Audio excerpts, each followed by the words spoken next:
Hello. Okay, so I do feel like I want to talk. I'm not exactly sure what I'm going to say. So just bear with me.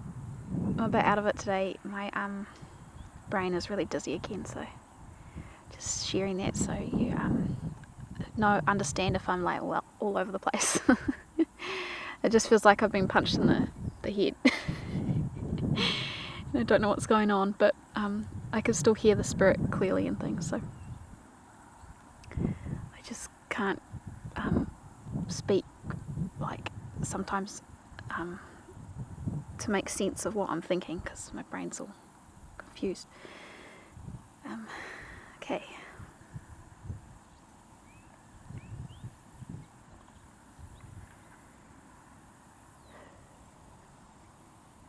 So, there's one thing that I was thinking about, and I do feel like I want to share that, so I'll start with that.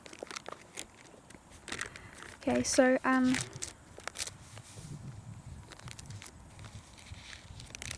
Luke 21:20. And when ye shall see Jerusalem compassed with armies, then know that the desolation thereof is nigh. Then let them which are in Judea flee to the mountains, and let them which are in the midst of it depart out, and let not them that are in the countries enter thereinto. For these be the days of vengeance, that all things which are written may be fulfilled. So, when you see Jerusalem compassed with armies, then know that the desolation thereof is nigh. Maybe, which way should I? Sorry. Okay, Matthew 24:15. When ye therefore shall see the abomination of desolation spoken of by Daniel the prophet stand in the holy place, whoso readeth, let him understand. Then let them which be in Judea flee to the mountains, let him which is on the housetop not come down to take anything out of his house, neither let him which is in the field return back to take his clothes. And Mark 13:14. But when ye shall see the abomination of desolation spoken of by Daniel the prophet standing where it ought not, let him that readeth understand. Then let them which be in Judea flee to the mountains, let him that is on the housetop not go down into the house, neither enter therein to take anything out of his house, and let him that is in the field not turn back again to take up his garment. So, we go back to Luke 21:20. And when ye shall see Jerusalem compassed with armies, then know that the desolation thereof is nigh. So the desolation thereof is nigh. Matthew and Mark say the abomination of desolation stands in the holy place. Then let them which are in Judea flee to the mountains, and so on. So, when you see Jerusalem compassed with armies, which we have been seeing, and will likely continue to see, then know that the desolation thereof is nigh. The abomination of desolation is about to stand in the holy place. So my understanding of the abomination of desolation is that is the Antichrist who stands in the temple of God, declaring himself that he is God and opposes himself above everything called God. So the Antichrist revealed. Then let them which are in Judea flee to the mountains, and let them which are in the midst of it depart out, and let not them that are in the countries enter thereinto. So,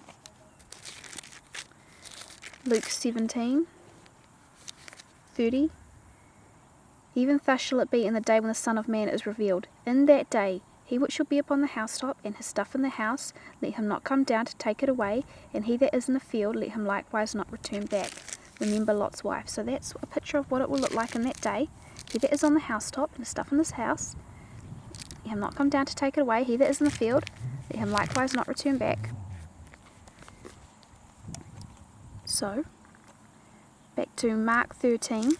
After the abomination of desolation stands in the holy place, then and let them which are in the housetop not go down into the house, neither enter therein to take anything out of his house, and let him that is in the field not turn back again to take up his garment.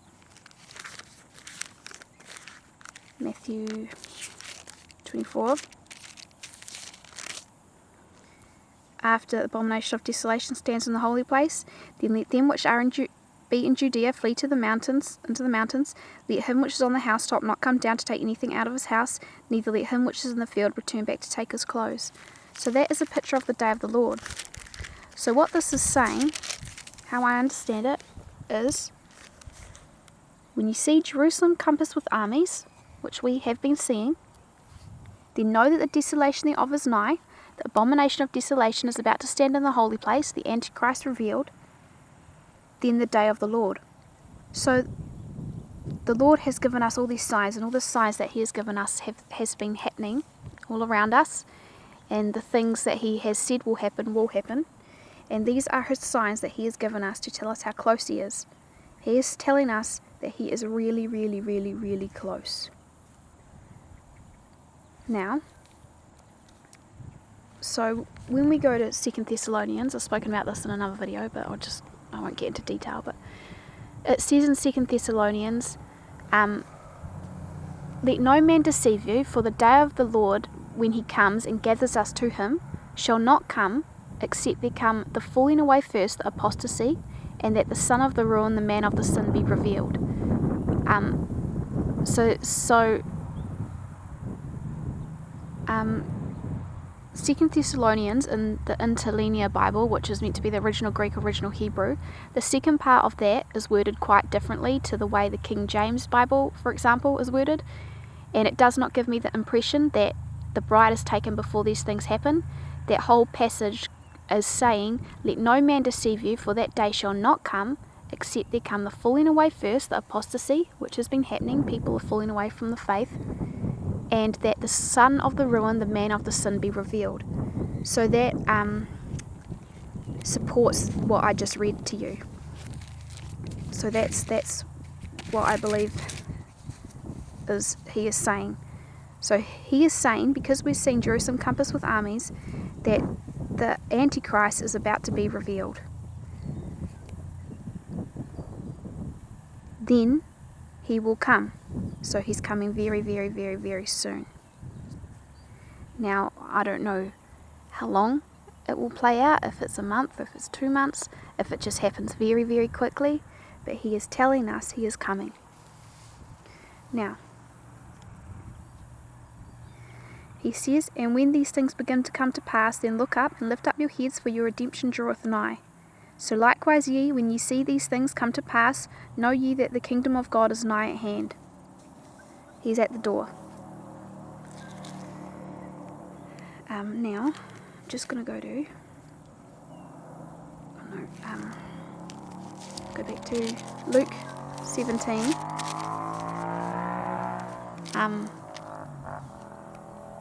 So obviously when the Lord comes, it will be day in some parts of the world and night in other parts of the world. So he gives us two pictures. He goes, Luke 17:30, even thus shall it be in the day when the Son of Man is revealed. In that day he which shall be upon the housetop, and his stuff in the house, let him not come down to take it away, and he that is in the field, let him likewise not return back. Remember Lot's wife.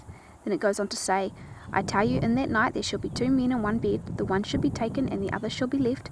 2 women shall be grinding together, the one shall be taken and the other left. 2 men shall be in the field, the one shall be taken and the other left. So if we go back to Matthew 24, hang on. Beauty in all you are. Okay. So Matthew 24, if we go to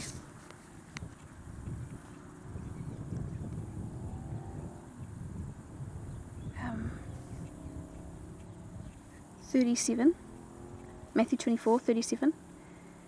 But as the days of Noah were, so shall also the coming of the Son of Man be. For as in the days that were before the flood, they were eating and drinking, marrying and giving in marriage, until the day that Noah entered into the ark, and knew not until the flood came and took them all away. So shall also the coming of the Son of Man be.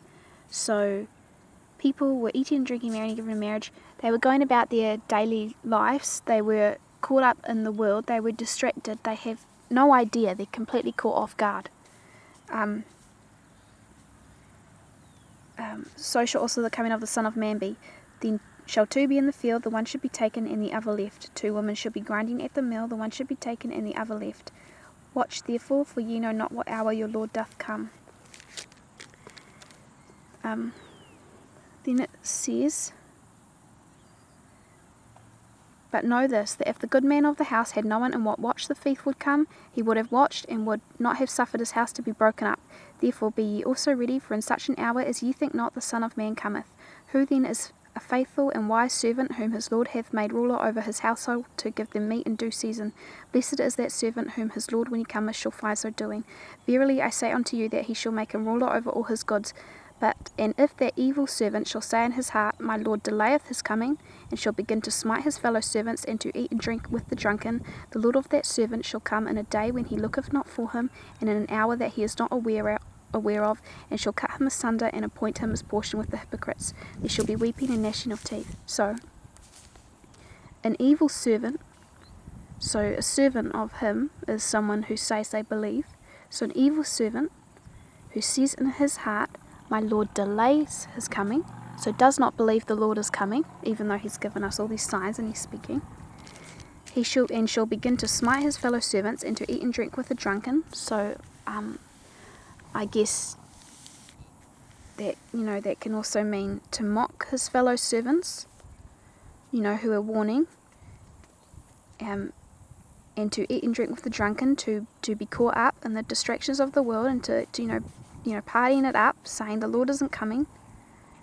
Then that day, then for that servant the Lord shall come in a day when he looketh not for him, and in an hour that he is not aware of. So, anyway, that was about it. I just wanted to share that the Lord is coming. Okay, see ya.